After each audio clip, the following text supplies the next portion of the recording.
Hi everyone, this is Dr. Stefan. In this video, I'd like to start off a series of videos in which I explain what's the patient journey like when you get diagnosed with chronic respiratory conditions. And in this one, I'd like to start with interstitial lung diseases, or ILDs. So these are a group of conditions in which the lung becomes hardened. This can be due to lung scarring, lung inflammation. There are a number of conditions that can be classed as ILDs. And as a patient, when you get these diagnoses, it can be extremely confusing. And I do appreciate that. It can be also very scary. So hopefully this video will give you some reassurance that there is some help out there, that ourselves as doctors and your own healthcare team is there to help you and support you through this journey as you're trying to deal with what this diagnosis means and what may happen next. So in this video, I'd like to cover a couple of things. I have some notes here. I do apologize in advance if I may have to take a sip of water. I have a bit of a cold, so I'm trying to do this video, but I've been trying to record it like 5 times already, and it's getting hard. I need to stop midway, but I'm going to try and push through it. So first of all, if you get diagnosed with ILD, this is really important, and I see this a lot. When we see a patient who has one of these conditions, you end up in our clinics. You go through the initial new patient consultation. The problem is you will receive a lot of information. And I think this is the first point of confusion, the first difficult part for patients to deal with. This is what I see, at least from my side as a doctor. We tend to give you a lot of information, and that information can be hard to process because we ask you a lot of questions. We talk about treatment options, benefits, risks of going on several medication. Then there's talk about prognosis, what it may mean in your case. You may have read up on the internet about one of these conditions, which includes the term pulmonary fibrosis. So if you look up pulmonary fibrosis online, you may find information about the worst prognosis possible, which is in a subset of interstitial lung diseases, not for all.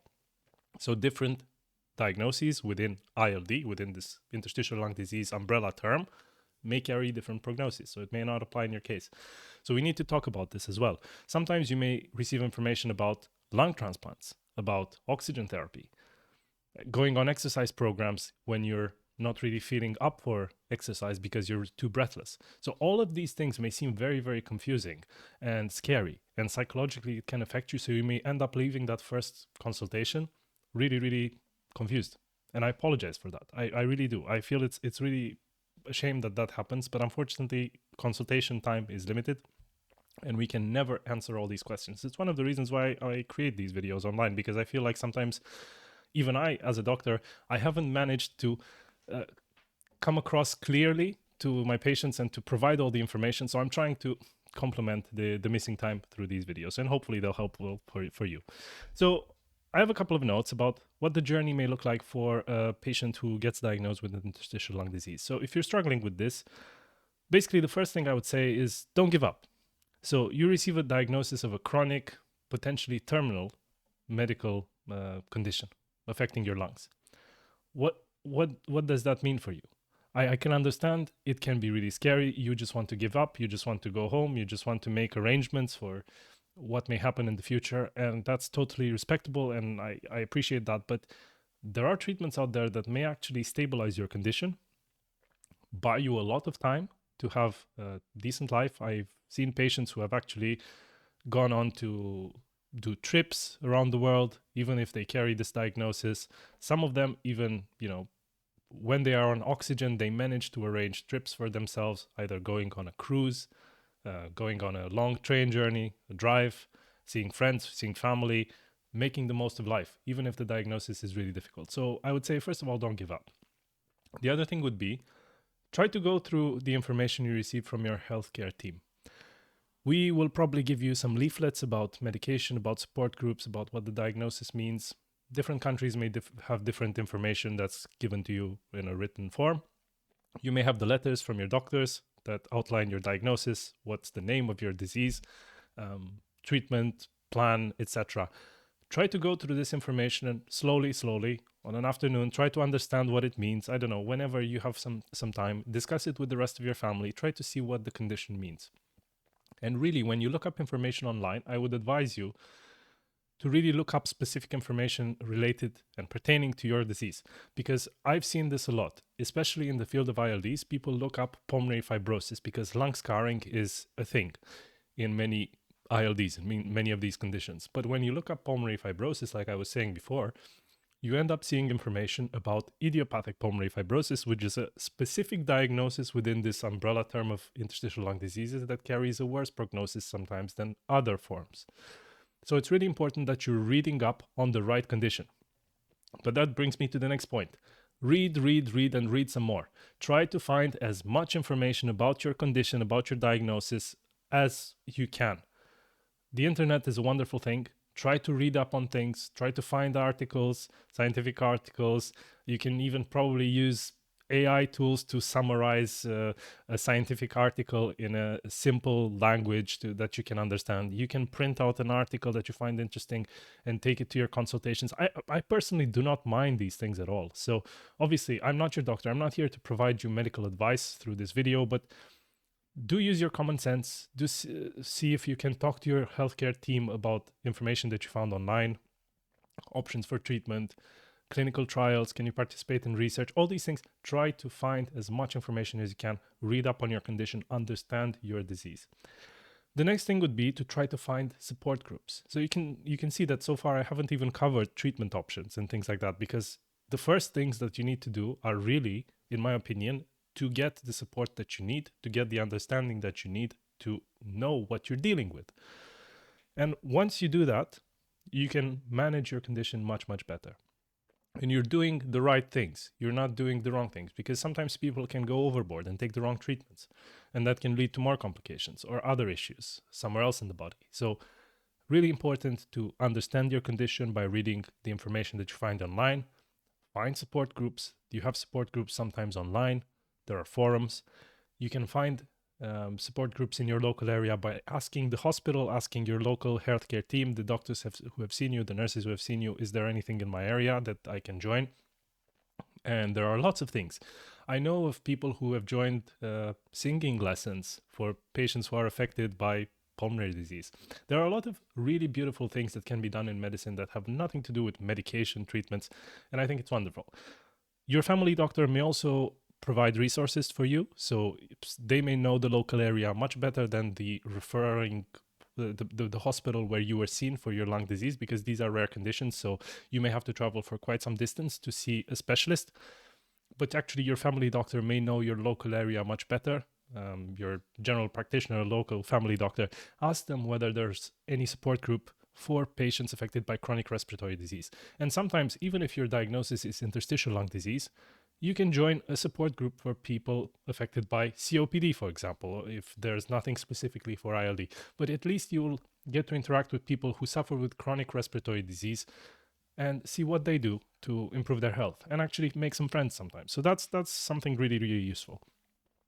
Like I said before, coming back, understanding your diagnosis, that's really, really important. So if you know what goes on in your body, you'll make the right health choices. This is my understanding. I think it goes both for doctors. This is why we train. This is why we learn, because we want to understand what happens to the human body when disease comes. And if you are diagnosed with something, you can become your own doctor in a way if you know your body, if you know how you react to and respond to certain treatments, if you understand what the condition does to your body. I think that's really, really important. So that's why I was saying before to try to read, ask other people, ask your healthcare team what's going on with your interstitial lung disease to see what's going on in your body. You need to understand the treatment options. So this is also something really, really important. In this field, specifically of interstitial lung diseases, you may get a second, a third opinion if you want, but you may actually get very conflicting opinions, because it's a field in which the classifications of disease are not yet clear. They are always being updated.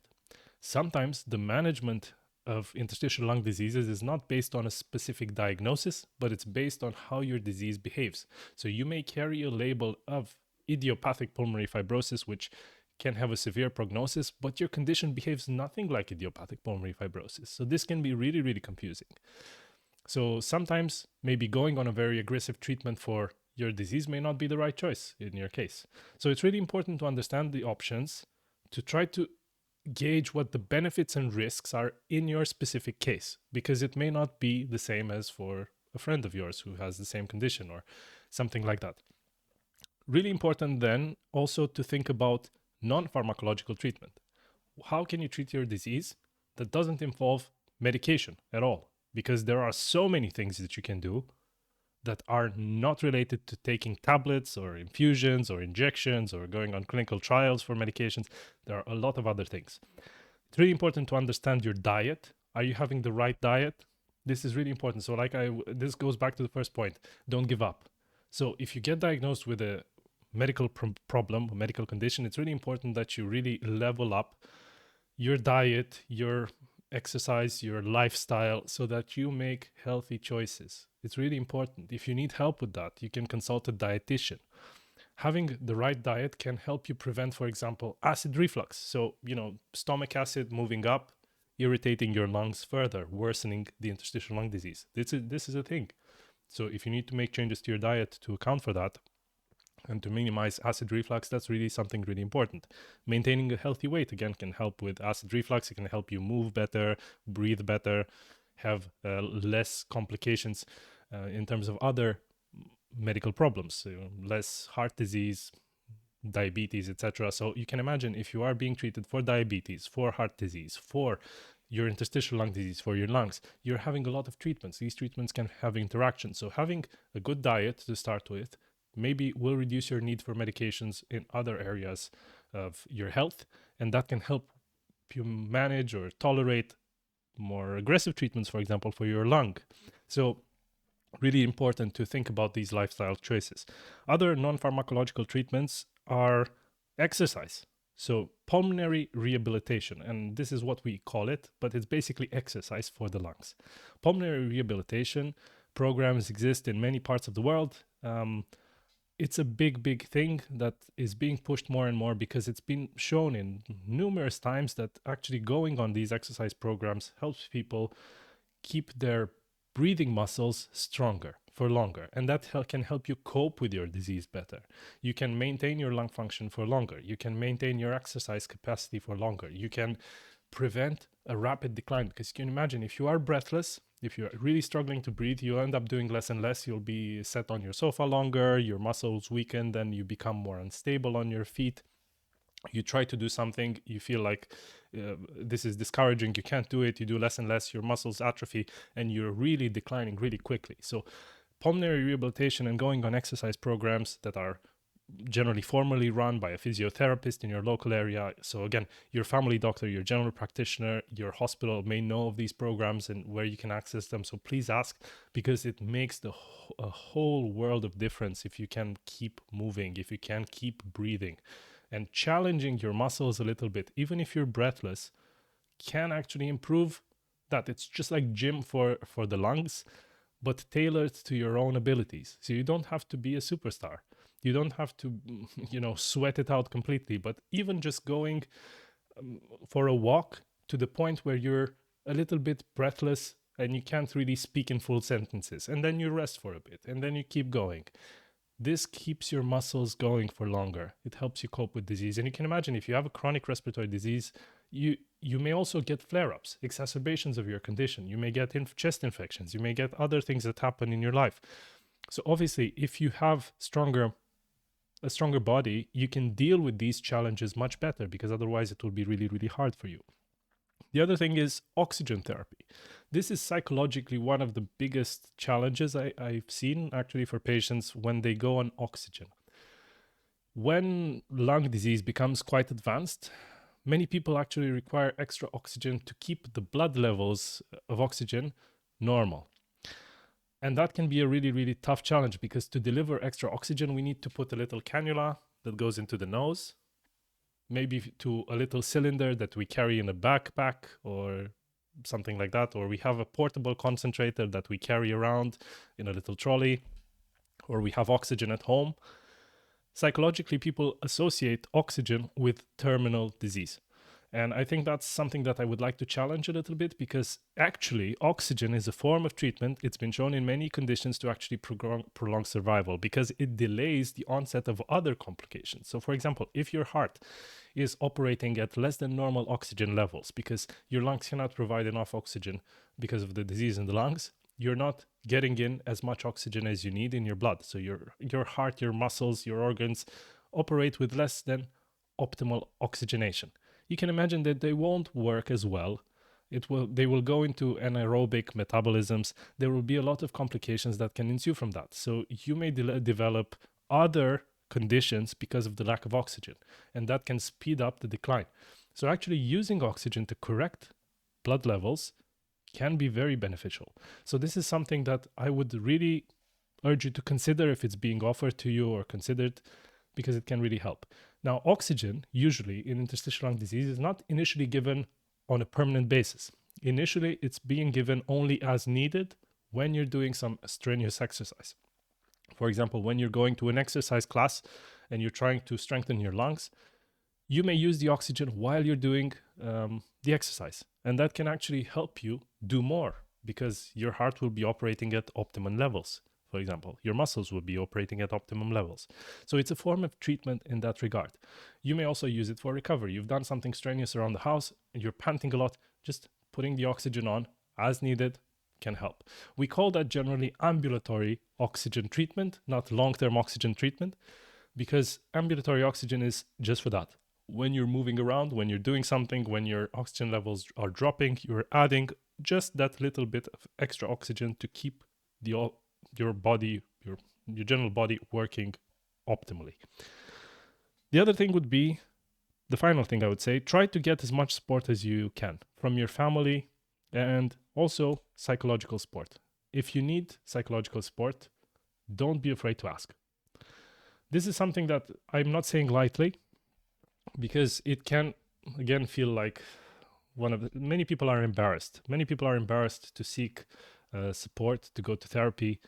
But if you're struggling with a chronic respiratory disease that's affecting your quality of life to such an extent that you cannot do your job anymore, you cannot do the things that you enjoyed doing before, you may wonder, why have I gotten this disease? It's really important to try to see how you can manage these thoughts, and just, even if you can't achieve a positive mindset, you cannot think positively all the time. I think that's not really true. No one can think positively of 100% when they are struggling with a bad condition. But at least to reframe those things in some way may need the help of a therapist, of someone who knows what they're doing. There are certain ways you can avoid certain trigger words that may make you feel more anxious or depressed. So really going on treatment, if you need to, for psychological issues, may help you cope with this condition much better. I know this is I'm talking as someone who's obviously not in your situation, so I appreciate that. And I really think that you are really, really unlucky if you got this disease. If you got a diagnosis of interstitial lung disease, I think it's really unlucky. We're trying to uncover more and more why people get these conditions. Sometimes it can be linked to genetic predispositions, things that we've inherited across generations, interactions with the environment. There can be a lot of things that can lead to diagnosis of chronic lung disease, especially interstitial lung disease. As we learn more, treatments improve. So this is why I want to end this video on a slightly optimistic note. There is help out there. There is research out there. If you want to join a research project, I highly encourage you to do that, because it will help you be better monitored over time, because you're going for these research visits, and then your healthcare providers actually can see you more often. You're also contributing to making the world a better place through research, because people learn more about these conditions. And I know that in this video, I've maybe covered things in a little bit of a just disjointed way, but I don't think there's a linear pattern of dealing with a chronic respiratory disease. It's how we approach it that makes all the difference. And if you don't give up, if you chase your healthcare team all the time to get the information that you need, if you're trying to understand your condition really well, you're trying to see the treatments for what they are, what the realistic possibilities of your treatment are in your case, when you're moving past mental blockages around, oxygen therapy if you need it, for example, or other such things, you may actually end up coping with the disease much better. You may have a goal and a purpose to live as long as you can, to do as much as you can, to use your life in a meaningful way. And I think that gives you purpose. It helps you cope. It helps you forget about the sad state of affairs when you get diagnosed with one of these conditions. And I'm trying to be empathetic about this, but obviously, like I said before, I'm not in your situation. But I would like to just encourage you to not give up. I think this is the main objective of this video. I hope I've achieved that objective. If I haven't, please let me know how I can improve, because I would like to really support you as much as I can through these videos so that you can deal with chronic respiratory disease in a much better way. Thank you very much for watching. If you have further questions or suggestions, please leave them in the comment section below, and I'll see you in future videos. I hope this will be a good series for those of you watching. Thank you very much.